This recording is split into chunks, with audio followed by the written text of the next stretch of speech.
Welcome to NFL World, where NFL starts and ends. I'm your host, Jacob. And welcome to the NFL Dream, where in this episode, we go to Indianapolis, Indiana, and we talk about the Indianapolis Colts. Now, before we do, everyone here, like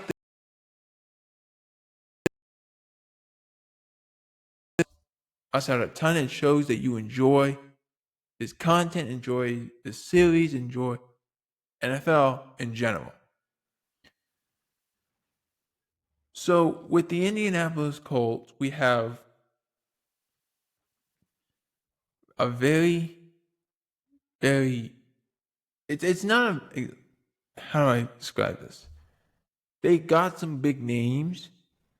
How impactful they'll be will be interesting. They brought in Daniel Jones. He signed a 1-year contract. Something that was quickly announced is he's more like he's the starter because Anthony Richardson hasn't shown anything. And that's true. He hasn't shown anything. But I think also this system will help Daniel Jones because he'll have a good run game with Jonathan Taylor. He'll have some good wide receivers to throw the ball to. It's just you hear this all the time. A quarterback away. A team is quarterback away. That were much because, like I said, everyone fell in love with Anthony Richardson. Even though he was a blue chip prospect, that's what they said, blue chip prospect. He's great. Look at that arm talent. They didn't look at, he couldn't hit the side of a barn if he wanted to. That ball, the receiver's going this way, that ball's going that way. That receiver has to try to relocate the ball. That's the problem.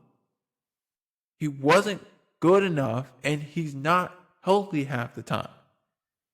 So he's going to miss. So now Daniel Jones is going to be the guy.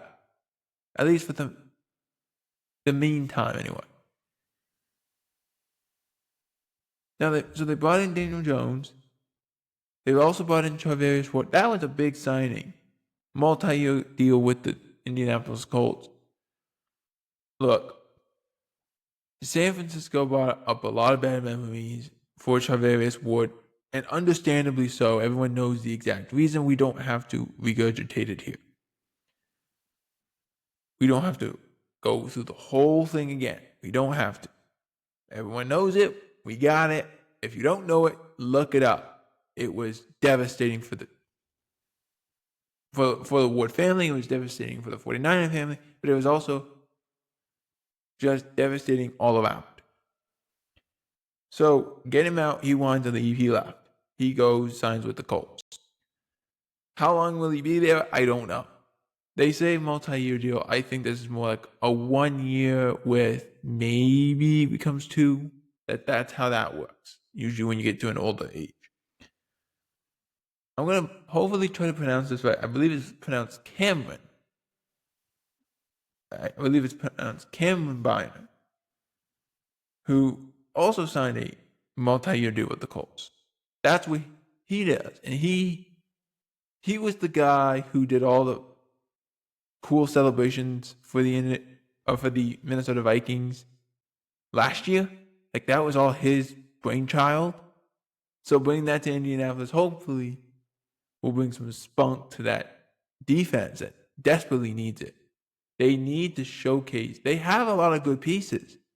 They need to showcase that they are that team to be, that has to be dealt with. They haven't shown that in quite some time. Then they brought in Khalil Herbert, who was with the Bears, is bounced around, and he just didn't fit. Cincinnati, remember, he didn't fit last year. He just did not fit that system, that team. There was something wrong, and we all knew it. Then there was Neville Gallimore, a defensive tackle, was with the Rams in 2024, been with Dallas for a long time.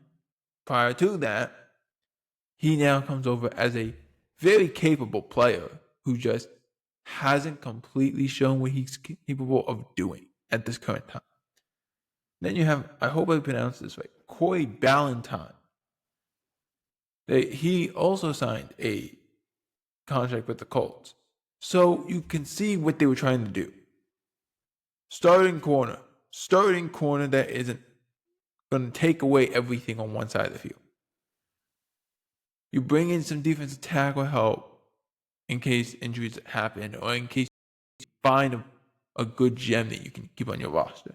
You bring another running back to be a relief pitcher in some way to Jonathan Taylor. And then you bring in Daniel Jones to push Anthony Richardson, but it now is he's earned the job over Anthony Richardson, at least for the time being. The draft picks for the Indianapolis Colts, Tyler Warren was the biggest name. And you could see the smokeness from Tyler Warren. I want you, this is my little test for you. Go and look up Indianapolis Colts, Tyler Warren. There's a video, it's a long video, but it's of their scouts and their general manager talking about how much they love Tyler Warren. And if he falls to them, they're going to take him. That's exactly what happened. And everyone loved this guy. They loved his attitude. They loved his game. They loved his way he positioned himself, the way his intelligence. They love his style. Everything that he does, they love. That's a very good thing. Tyler Warren at Penn State was the first round pick. That's why everyone knows him. Then they draft. I'm going to hopefully try to pronounce his name correctly, but if not, I apologize. JT Tumala, who from Ohio State was a round pick. He was a defensive end. Justin Wale, a cornerback from Minnesota, in the third round.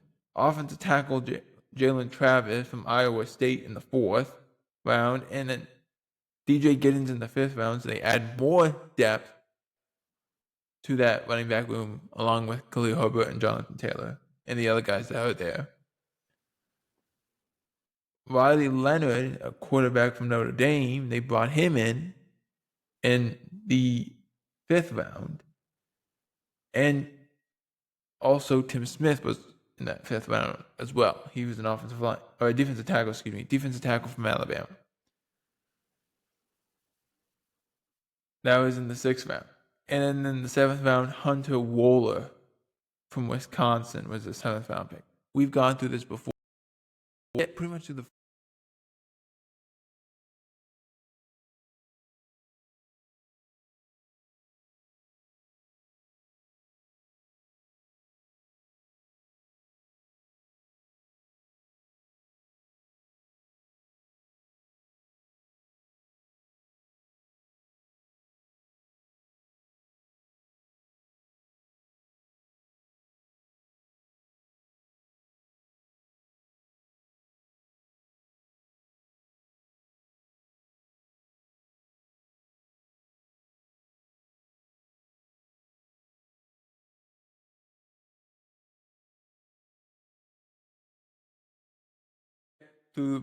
the first 4-ish rounds of your draft, and you find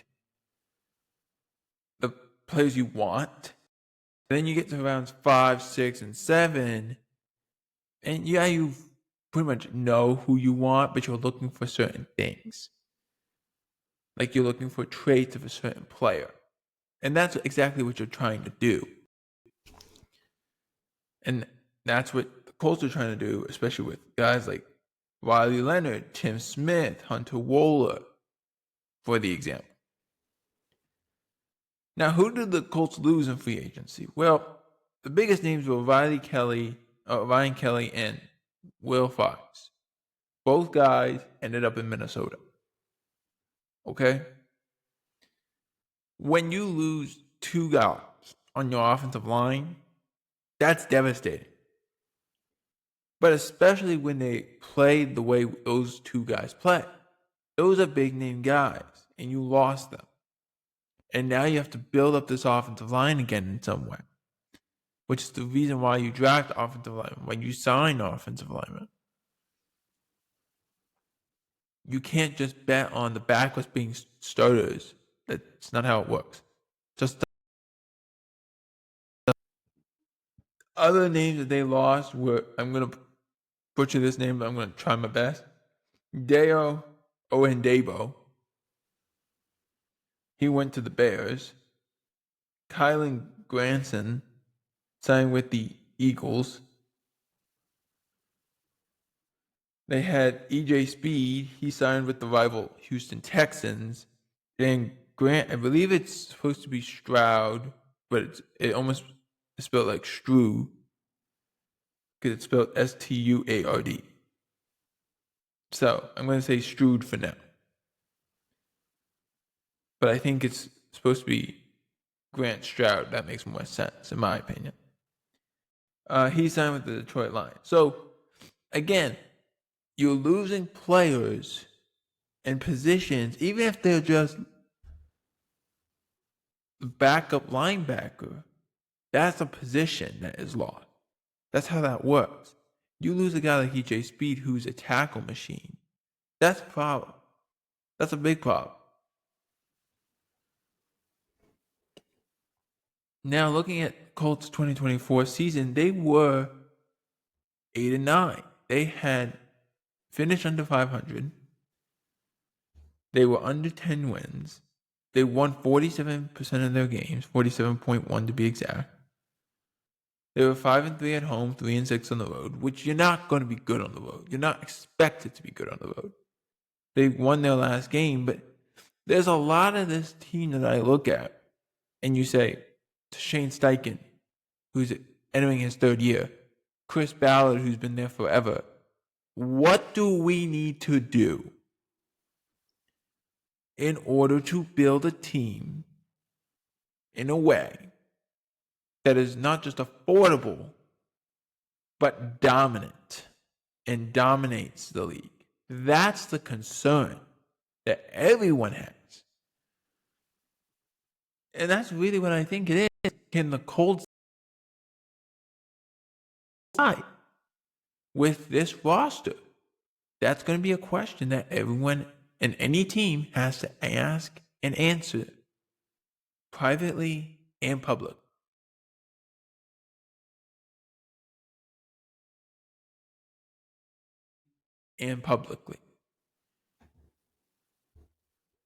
That's as simple as it gets.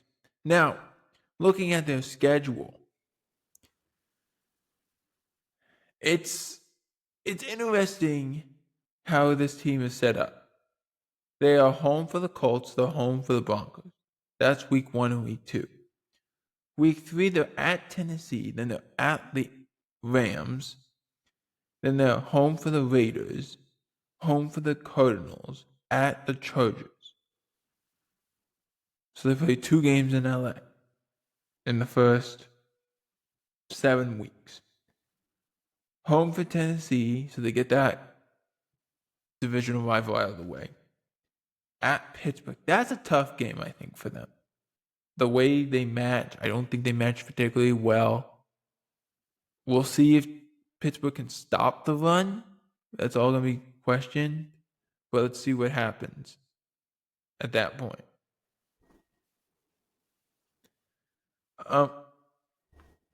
Sorry about that. And that's it. I say it's a home game. I saw this. I remember. I saw you. I can say because I replied and responded to it. They said the Chargers are not at home. They're playing the game in Brazil. Yes, they are. But they were considered the home team in Brazil. So therefore, they're the home team. Even though the game is in Brazil, they're considered the home team. So I'm going to word it that way. The Colts now and the Falcons, the Atlanta Falcons, the Colts are considered the home team. Okay? They're considered the home team, even though they're not at home. Then they get a bye week, week 11. Then it gets this really tough stretch where they might win a game, maybe two. In those games, it's going to be hard because they go at Kansas City in November, late November. Home for Houston, at Jacksonville, so you got to deal with that heat in December, which Colts fans know this, you don't win there for whatever reason. At Seattle, so you go from extreme hot to extreme rain. That's great. Home for San Francisco, so we get back into the dome. Then we're home for Jacksonville, so twice in 4 weeks. And then finish off the year at Houston. Okay. So looking at this, seeing that they were 8-9 last year, and having to judge the fact that Daniel Jones is going to be the player that is going to be the starter anyway for at least the time being, I gotta say, let's see.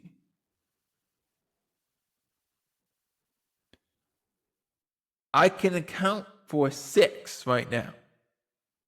But if I really put my mind to it, I could probably get to 9. So my prediction for the Colts is 9 wins, 8 losses. That's what they are. It's not going to get better, unfortunately, because, and I've said this before, Anthony Richardson, strong arm, but he's not accurate. He's not accurate. He can't hit the side of a barn, I've said before. I don't think he could hit the ocean if he wanted to. I really don't. And Daniel Jones is a fine player, but that's all he is. He's fine. It's okay. But that's not starter in my mind. I've seen great quarterback play over my time. And when I see this, I'm looking at it, I'm like, how are the Colts going to beat the Rams? How are the Colts going to beat the Chargers? I don't know. I'm looking at it, I'm like, how do the Colts beat the Chargers? They can't. They can't. I don't see how that could happen. Not right now, anyway. Not right now. And that's the sad part. So I have them 9-8, which is kind of where they were a year ago. A fringe playoff team, in my mind, in the AFC. But that's all it is.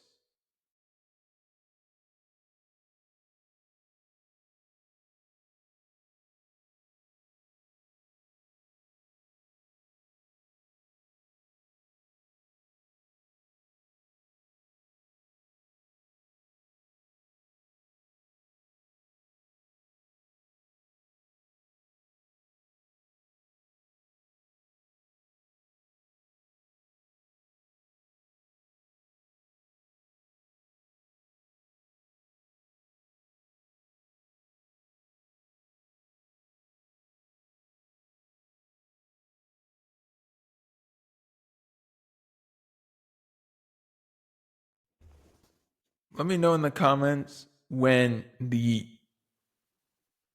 what you think the record will be of the Indianapolis Colts. Do you think 9-8? Like, do you think better? Do you think worse? Let me know in the comments, and I will apply to you when I get the chance. For NFL World, I'm Jacob Hebert. Out.